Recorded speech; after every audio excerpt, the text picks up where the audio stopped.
So it's very important that you watch these videos, one after another now that I know what God wants me to do and how He wants me to do it. And plus, He left this at the opportune time to change this over. And like I said, I've done this once before with God, and it didn't go so well the first time. There was a lot of hiccups, a lot of. We had to do some reworks, and that's where we're at now. We got to the reworks and we're going. But I want to show you this picture. This is from the Library Network and Marmot. Those are cool animals. If you ever get a chance to see one, they're unique. They're up in the high country when you get up to the lakes, and yeah, just God's creation. Okay, so this picture is of Salida, 1883. Now I've gone in and I've pointed out when Salida had two fires in my other videos, and like I said, there's so much information to cover on this.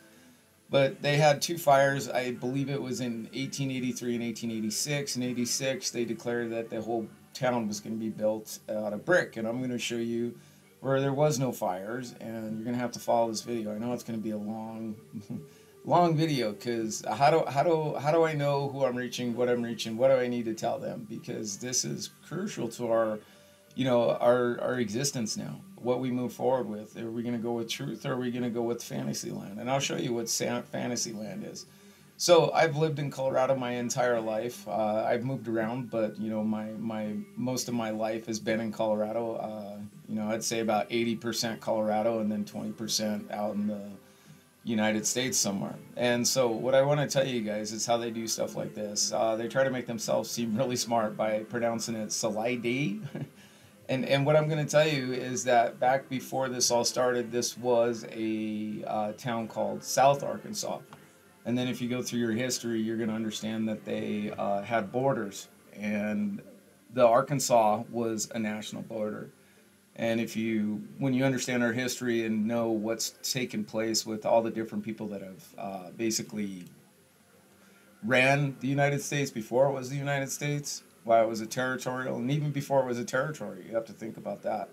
So let me play this video because I want you guys to understand. Here's a picture of Salida. I'm going to go through a couple of these, and I'm going to go down and show you the tower of what they built in Salida. So you have to think about bricks. Like, how did they get them to Salida before the train? So they couldn't. 1883. This is the picture. Let's blow this up so you guys can see this. Okay, so this is of Salida. This is the Monte Cristo, I believe. And I want you to look at these are the original buildings from Salida. And if you come over here, which you can't on this photograph, sorry about that. I was like, yeah, it'll just keep going over, and that's not it. This train station that they built in 1880, because the train came in 1880, and this is supposed to be 1883. This was finished in 1883. I don't know when they started construction on this. But I want you to follow the timeline with all the trees and the construction and look through all of these photographs with detailed eyes and go back several times. And I'm going to show you where this doghouse on top of the Salida train depot is. Yeah, we'll show that through the videos, and I'll show you how that actually is been changed, and it'll help you understand our history. So one of the other things was I went through and all of this I went through. So this one is supposed to be of Salida in 1882. This is on the Denver Library. And like I said, they did this different. Let's see if this will do it. Yeah. Okay, so if you look in, you can see the doghouse has been put in. You can see that there is housing right here. And let me draw it out just to make sure that you guys are... Okay, so we got housing right here. We got the doghouse right here. So I'm assuming the train tracks came in through here. But we also have a main run coming through here. So the other thing is look at the buildings, and like I said, those original on the other side, this building with the other ones are the original buildings. Watch as buildings come and go, watch as trees come and go, and you're going to understand the timeline. You're going to understand that. So we're working with basically 20 years, okay?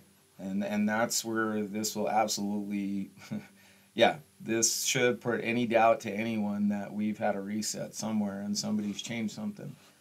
And the one thing that most people are going to be like, well, how do you know? I'm like, well, why would you change all of our history? Why would you doctor photographs on the actual historical websites? And why change a lot of cities in Colorado? Because a lot of cities been changed. Even Denver. I read somewhere where it was shortened to Denver, and I was like, wait, shortened to Denver? Like what was it, Denverina or something? I was like, yeah, when you make this up, you know, you have to look for what they made up, and once you see it, like it's a gateway. You'll start to see how they've done all of this. And so this smokestack, let's look at this real quick. And while I play the video, we'll look at it in Salida, and we'll just kind of take a look, and I'll show you this train where we're at here. So let me play this, and then we'll go from there. Once you have that rich a strike, it's only valuable if you can ship the ore. So now you need roads. So the competition really is between the business communities of Silverton and Millbrae as to who is going to be able to connect to the mines first. The business people in both communities want the same thing, but they want it at the same time. So in order to level a slice of the mountain and turn it into a flat surface, it's an enormous amount of drilling and rock removal. And in the 1920s, there are some machines that'll do that, but nothing like we have today. So you're dealing with very dangerous explosions of blasts using dynamite. Like when Otto Mears is making trails, which become roads, dynamite is just about to be used. It doesn't even have the name dynamite. It's called giant powder, and it's highly explosive. And you have to blast shells. So if you've got a steep mountain and you're trying to make a road, you have to turn that 45-degree angle into a flat angle, and you have to move tons and tons of rock. Spain and Mexico governed this area. It was finally turned over to the United States in 1848. 1868, pressure had grown to compel the Utes to yield mining lands to the U.S. But then as a young man, the Civil War broke out, and he joined the Union Army. And it was via the Union Army that came back towards Colorado and New Mexico. Went into the gold fields, discovered something very, very important. He discovered that the people who make money out of mining are very often not the mine owners, because the mines often didn't pan out. People who really made out were the people that supplied the machinery, who supplied the food, who supplied the equipment that they used. There has always been a struggle in the 19th century over whether we would have a gold standard or a silver standard. And the politicians that decide in the 1890s, no, let's switch to a gold standard, immediately devaluing all the silver mines. And when that happened, the price of silver dropped from $1.50 an ounce to 50 cents an ounce almost overnight. Red Mountain was a silver camp, and overnight the camps are abandoned, plates are left on tables, people just simply walk out because the value of their mineral has really fallen. It kind of all came together at the same time. The steel industry really did change the face of Pueblo. It also created the opportunity for all of the individuals to come from all over the world. The ethnic diversity of Pueblo was evident in the fact that 40 languages were spoken by employees at the steel mill, and more than 24 foreign language newspapers were published in the city. If you think about the historical timeline for this, the First World War is from 1914 to 1918. The Spanish flu pandemic, which hit Pueblo particularly hard, was 1918. The flood was 1921. In 1929, they had the Great Depression. And in 1931, they had the Dust Bowl. It wasn't until after the Spanish arrived in 1540 that anyone was interested in exploring for gold here. Some Spaniards made their way north from New Mexico into the San Juans. but this was an area that was declared off limits by their own government. There are no records. There are no really written accounts of the Spanish miners on purpose. So they did not want anyone in Santa Fe or Taos or Abiquiu to know they were up here. But all our place names, you know, the Piedras, Platas, the San Juans, those are all Spanish names. The Spanish were here, but they purposely didn't keep records because if they found something, they wanted to bring it as gold bullion to the settlements themselves, and they didn't want anybody to know where their mines were.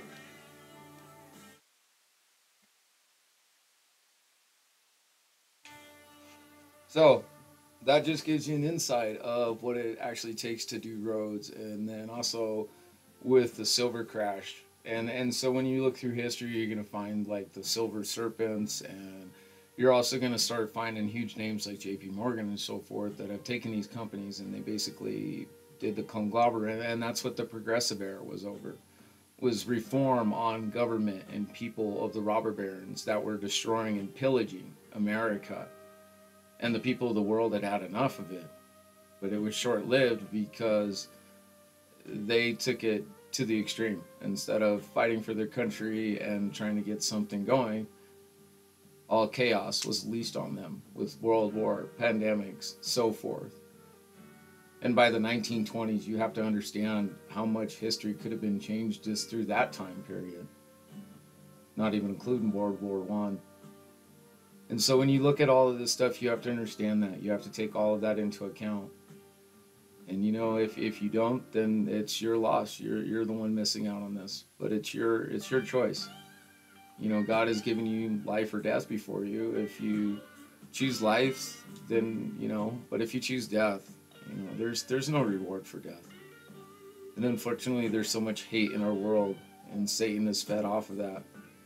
And and I hate to say it, the people of the world, you know, the people have fed off of the violence. Because if you look at World War I, World War II, Vietnam, and there's a TV show called Outlander. You should watch that and see the violence that is on that. That has not went away. And when you find out that this was done to children, will you change? Will you help change the world for the better? Many people come into fame and fortune is because they want to be accepted by Lucifer. And when you read through all of this stuff, like I said, you know, the history on Colorado becoming a state capital, and every town, like I said, when you understand what you're looking for, you're going to see these numbers are absolute, just they're made up, they're fictional, and they're designed to confuse you, and they're put in order in a certain way, so that way you are confused when you read it. And for whatever reason, God always made me dyslexia, so I was never, when I started understanding what God was showing me, I could easily start to pick some of this apart. Now it's taken a lot for me to go through all of this stuff. I've gone through and done the history, the research, you know, all of it, origins, where everything is, Salida, you know, what happened, when they got their electricals. So these are all things you need to watch and understand.